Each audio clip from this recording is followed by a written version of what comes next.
In the war in Ukraine, both sides have deployed armies of lethal drones against each other. Some sophisticated, others, like this one, adapted by hand to drop grenades on enemy positions. There's usually a human that decides where and when a drone strikes. But some are capable of operating in fully autonomous mode, meaning the drone can be programmed to make the call between life and death on its own. But what if the tech fails? And what if it falls into the wrong hands? The war we're seeing right now is only going to kind of accelerate this move toward lethal autonomous weapons on the battlefield. But are we ready for killer robots? And what would be the true cost of taking human hands off the trigger? 3, 2, 1. These are what's known as loitering munitions. They can fly around waiting for a target to be identified before crashing to the ground to destroy it. So it's really a combination of an artillery and a drone that has got the capabilities of both. John Aldana manages the loitering munitions program at AeroVironment on the west coast of the US. The company has been producing missiles like this, the Switchblade 300, and this, the largest 600, for over 2 decades. They actually fold up like so and are inside a launch tube that's just a little bit larger than this. It launches the Switchblade out. The wings open up like that, which is why we call it a Switchblade. The propellers here, because of the air, will start to spin, and the battery, which is inside, kicks in. The 300 can loiter for around 15 minutes and is designed to take out small targets like enemy soldiers and trucks, while the largest 600 can wait around for up to 40 minutes and attack armoured vehicles. Operators can control the Switchblades from as far as 40 kilometers away. You have the ability to wave off, so you can cancel the mission all the way to the very end, go back to loitering, find another target of interest, and engage a different target of interest that you may not have even known about.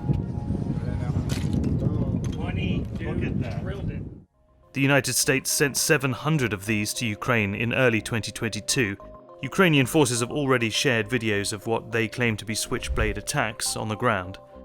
Each Switchblade 300 reportedly costs about $6,000 and can only be used once. That's more than an off-the-shelf drone rigged to carry a grenade, but far less than the cost of an unmanned aircraft like the MQ-9 Reaper, which can fly back to base once it has fired on a target. And the Switchblades are being designed to think more and more for themselves. Autonomous or semi-autonomous drones are going to be used to conduct these kinds of conflicts. That means tracking and recognizing a target, even one that's on the move. We'll continue to invest heavily on autonomy and AI and machine vision algorithms and software that essentially makes these things more and more, I don't want to call it 100% autonomous, but more and more autonomous and self-thinking, call it that way. Wahid Nawabi always sees a human being kept in the loop when making judgment calls, but in his view, sometimes it's the human that's the problem. More and more of the analytics and the burden on the soldier is going to be taken or replaced by these algorithms that make it more reliable, more accurate, and safer for the operator as well. Human error during drone strikes has caused a high number of civilian casualties in recent years. As Kabul fell to the Taliban in 2021, a US MQ-9 Reaper drone fired a missile that killed 10 civilians, including 7 children. The drone team mistook an aid worker's white Toyota for that of a potential terrorist. According to the Bureau of Investigative Journalism, the US has killed at least 300 civilians in drone strikes and covert operations in Afghanistan between 2015 and 2020. But AI systems designed to make the tough choices easier are also getting it wrong, as we'll see later. Ukraine is one of the first major conflicts where drones have played such a high-profile role, but experiments with unmanned flying missiles began over 100 years ago.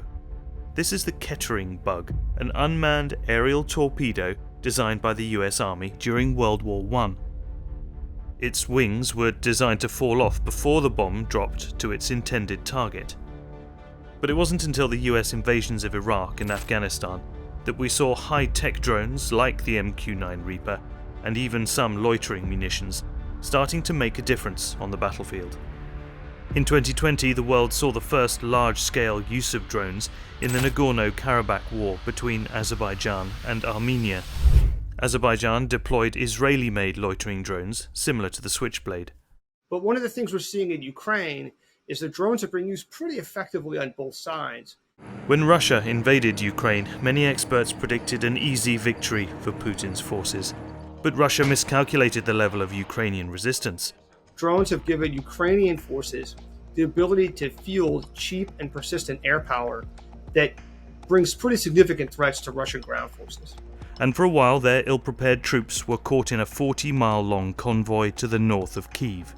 They were sitting ducks for guns and Turkish-made TB2 drones. The Ukrainian government launched an appeal to fund an army of drones. We call on the service of Ukraine all the simplest drones, which you use to shoot nature. And teams of civilian engineers have adapted large numbers of off-the-shelf drones for the battlefield. Some, like this one, can grip and release small grenades. Social media has since transformed the drone into a symbol of heroic Ukrainian resistance. Aerial footage of strikes on Russian targets is often accompanied by rock music. The impression is of a nimble David slaying the Russian Goliath, but the reality is more nuanced. Unmanned aircraft, drones and loitering munitions certainly helped, but Russia quickly stepped up its defences and used drones of its own. They weren't ready for it, but they are now. The Russians, I think, have really compensated and now developed their air defenses, shot down these TB2s, and really kind of rendered and almost neutralized that technology. To stay one step ahead, big budget militaries like the US and alliances like NATO are continuing to innovate, in the air but also underwater and on land. This video from 2019 shows NATO testing submersible drones, and this is a drone swarm flying through bamboo forests in China. A number of militaries around the world are already using palm-sized Hornet drones for surveillance. This ability to loiter over a target and collect intelligence and surveillance and reconnaissance is really powerful. And deploying a drone in combat is far cheaper and carries fewer risks to pilots than a manned jet. But there are fears that drone operators working thousands of miles away from a potential target are too disconnected from reality, more computer game than real-life warfare. Studies nevertheless show that they can suffer from PTSD and depression just like frontline troops. But the next phase in drone warfare is promising to change the rules of engagement altogether. What happens when military powers allow the drone itself to decide who is friend and who is foe, and then pull the trigger? Are we comfortable handing over life and death decisions to machines on the battlefield? That's the question. Like, the answer is complicated. It may seem like a paradox that on the battlefield we still have rules. Until now, those rules usually meant humans making decisions to attack an identified military target. But there's no consensus among countries about what to do about it. In 2020, according to a UN report, Libyan government forces deployed a Turkish-made Kargu-2 drone against an opposition group. This drone can identify a target and fire autonomously, but it's unclear if the drone itself called the shots. And so the fact that no one can agree on that just exposes the porosity of this line between fully autonomous and semi-autonomous. And with life and death in the hands of AI, what if that same technology fails?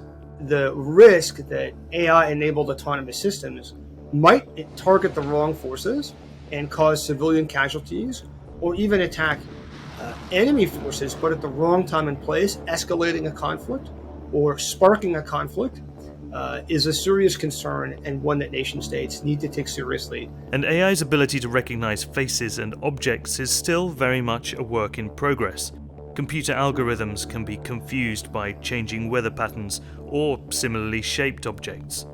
This has turned out to be a problem with some self-driving cars. Between July 2021 and May 22, nearly 400 car crashes in the US were attributed to partially automated driver assist systems. Some fear the same could happen with armed drones. Without international consensus on how to control and regulate autonomous weapons, many see AI warfare as inevitable. Countries are discussing the issues, but the technology is certainly moving forward at a faster pace than diplomacy. We're either sort of past the point of no return, or we're at this point where it's so important that we need to be careful, especially careful now, with ensuring that there are norms about prohibiting the autonomous targeting of these munitions. The UN Secretary General called for a total ban on lethal autonomous weapons, as have international human rights organizations. The public's fear in this area, it's legit. It's something that the society should be questioning and asking these questions. That's natural, that's expected, and I don't see anything wrong with that. AeroVironment's CEO grew up in Afghanistan and knows all about Russian aggression. I also saw war, I saw people die. He was a teenager when his family was forced to flee the Soviet invasion. So I lived and experienced exactly the kind of things that the Ukrainians are experiencing today. The war in Ukraine continues to push the boundaries of the rules of engagement. There seems to be little concern for civilian casualties. But what's worse, the cruelty of man or the fallibility of machines?